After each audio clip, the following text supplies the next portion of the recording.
प्रिय विद्यार्थियों, तो आज हम पढ़ने जा रहे हैं पद परिचय। सबसे पहले समझते हैं पद क्या होता है। तो जैसा हम वाक्य को देखते हैं, तो वाक्य में जो वाक्य शब्दों से मिलकर के बना होता है। जब कोई भी शब्द किसी वाक्य के अंतर्गत प्रयुक्त हो जाता है, तब उसे पद कहा जाता है। तो हमारे सीबीएसई बोर्ड की 10वीं की परीक्षाओं में पद परिचय पूछा जाता है। तो पद परिचय पूछने के लिए हमें शब्दों के बारे में जानकारी होनी चाहिए कि जो शब्द है वो संज्ञा है या सर्वनाम है। मतलब पद कह सकते हैं कि 5 प्रकार के होते हैं। संज्ञा, कोई भी जो शब्द होगा या तो वो संज्ञा होगा या सर्वनाम होगा या विशेषण होगा या क्रिया होगा या फिर क्रिया विशेषण या अव्यय होगा। तो इस तरीके से हम कह सकते हैं कि अगर परीक्षा में कोई भी सवाल आता है पद परिचय से, तो हमें यही पहचानना है कि वो शब्द संज्ञा है, सर्वनाम है, विशेषण है, क्रिया है या फिर अव्यय है। तो इन सभी पदों का परिचय देते समय हमें निम्नलिखित बिंदुओं का ध्यान रखना चाहिए। जैसा कि हम देख पा रहे हैं, तो हमें अगर पद परिचय देना है, तो अगर दिया हुआ शब्द संज्ञा है तो उसका हमें भेद बताना है। लिंग, वचन, कारक और क्रिया का कर्ता या क्रिया का कर्म लिखना है।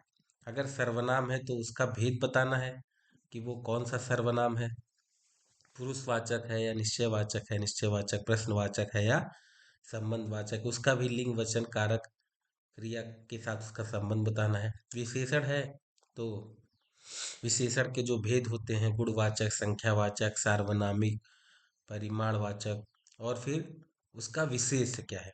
दो ही चीज हमें लिखनी है। उसका लिंग वचन अगर हम नहीं भी लिखते तो भी चलता है। क्रिया में भी यही है, हमें क्रिया का भेद बताना है, काल बचान बताना है, और क्रिया का कर्ता कौन है ये हमें बताना है। और अव्यय में हमें सीधा सिर्फ उस अव्यय बताना है कि ये किस अव्यय जो है क्रिया विशेषण का कौन सा प्रकार है, रीतिवाचक है या कालवाचक है। बस हमें यही परिचय देना है।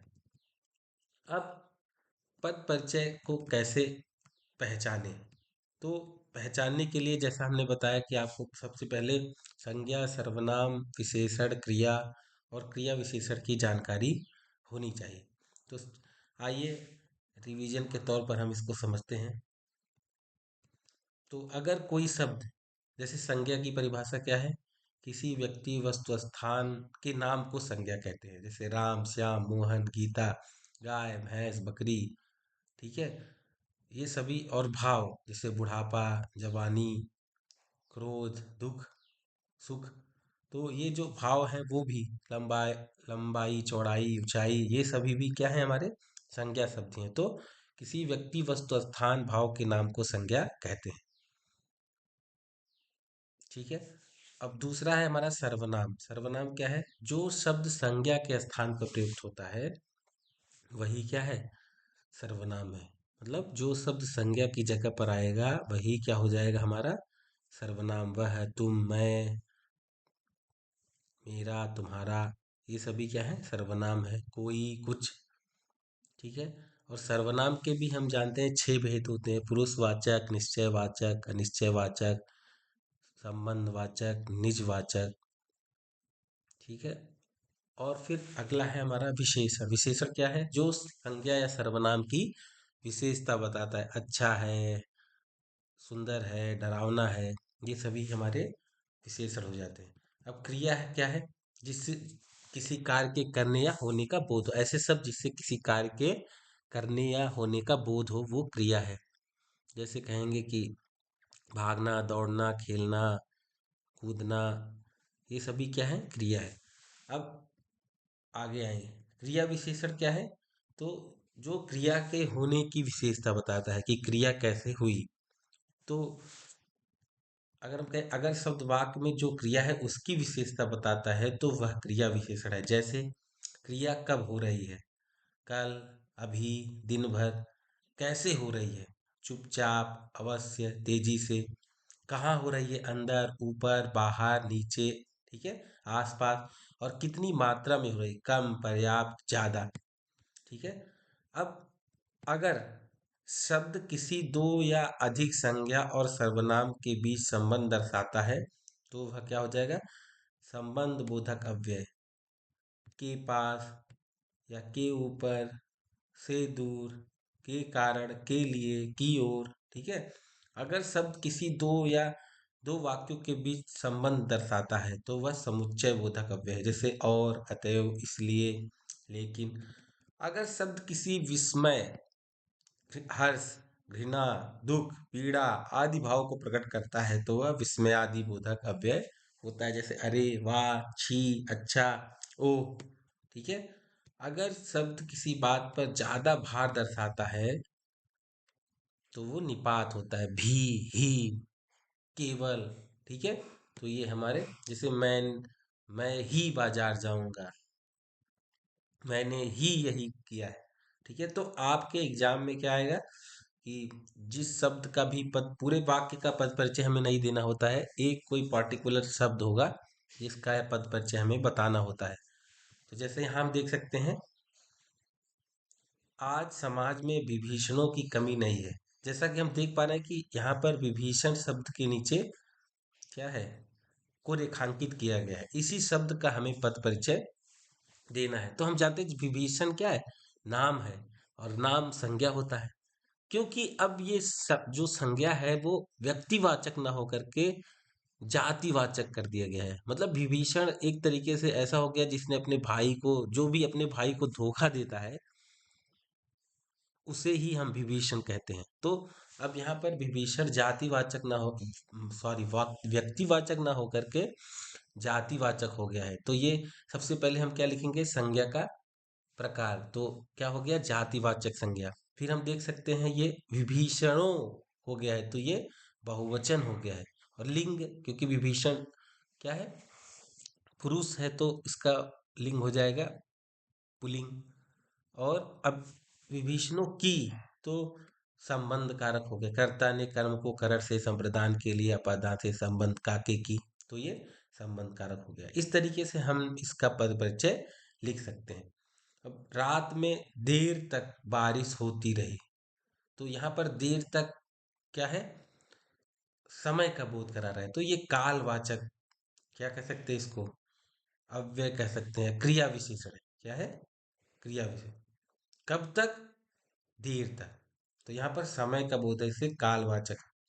अब आगे लिख रही है, इसका पद परिचय हमें देना है। तो हमें ये देखना है कि हमें बताना है कि क्रिया जो है सकर्मक है या फिर अकर्मक है, यही हमें बताना है। फिर उसका लिंग वचन हम बता सकते हैं, ठीक है। तो यहाँ पर हम देख सकते हैं लिख रही है, क्या लिख रही है, निबंध। तो हमने देखा कि यहाँ पर इसका उत्तर मिल रहा है।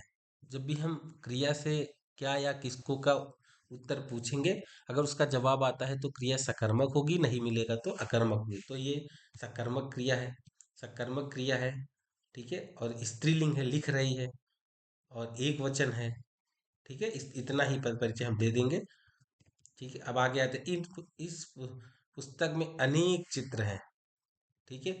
अब यहाँ पर हम देखते हैं ये अनेक शब्द जो है चित्र की विशेषता बता रहा है, कितने चित्र हैं, अनेक है, तो ये क्या हो जाएगा, अनिश्चित संख्यावाचक विशेषण है, ठीक है। और इसका विशेष्य क्या है, चित्त। अब देखो, गांधी जी आजीवन मानवता की सेवा, आजीवन, आजीवन क्या है, समय का बोध करा रहा है, तो यहाँ पर ये कालवाचक क्रिया विशेषण हो जाएगा, ठीक है। आशा है आप ये समझ गए होंगे।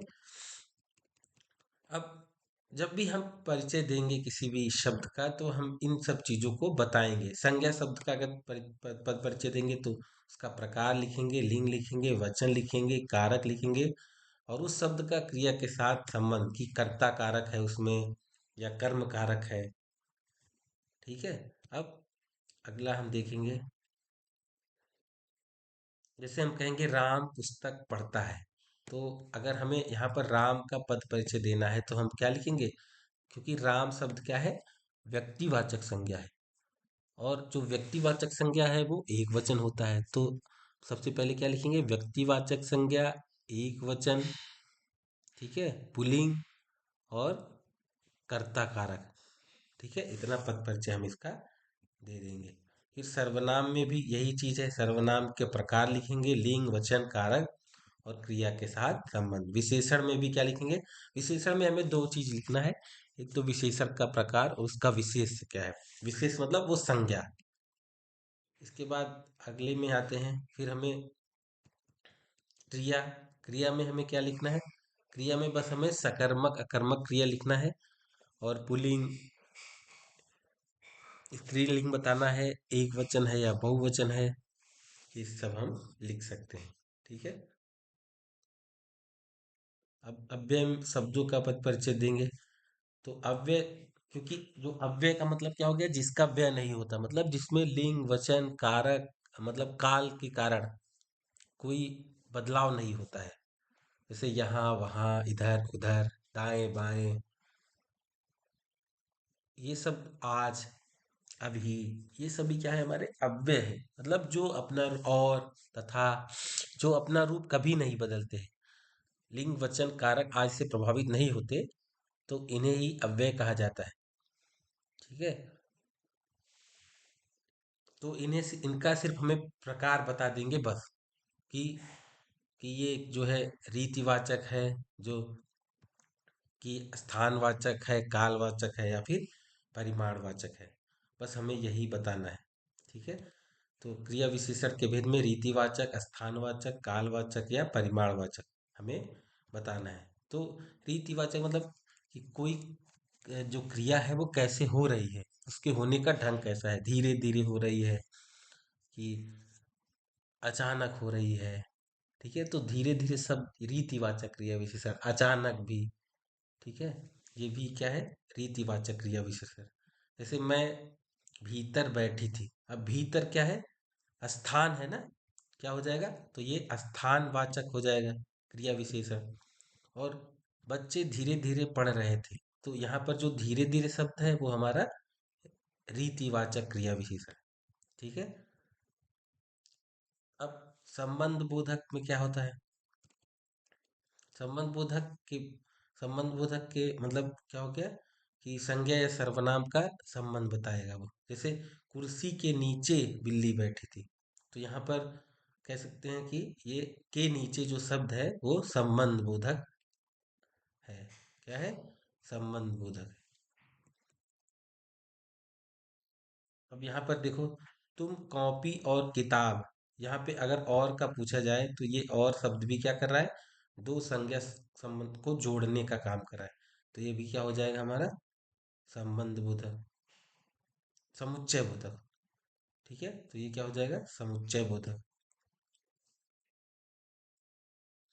अब विस्मयादि बोधक में क्या है, विस्मयादि बोधक में जैसे वाह आ गया, ठीक है, ठीक, तो जिसके मतलब अगर सब इसके नीचे रेखांकित होता है वाह के नीचे, तो ये हो जाता है हमारा विस्मयादि बोधक अव्यय। बस हमें लिख देंगे, बस हमारा ये जो है पूर्ण हो जाएगा। इसमें क्या लिख देना है, विस्मयादि बोधक अव्यय। ठीक के बाद भी यहाँ पे विस्मयादि बोधक चिन्ह लगा है, तो यहाँ पे भी हम क्या लिखेंगे, विस्मयादि बोधक लिख देंगे, तो हमें पूरे उत्तर यहाँ पर मिल जाएंगे।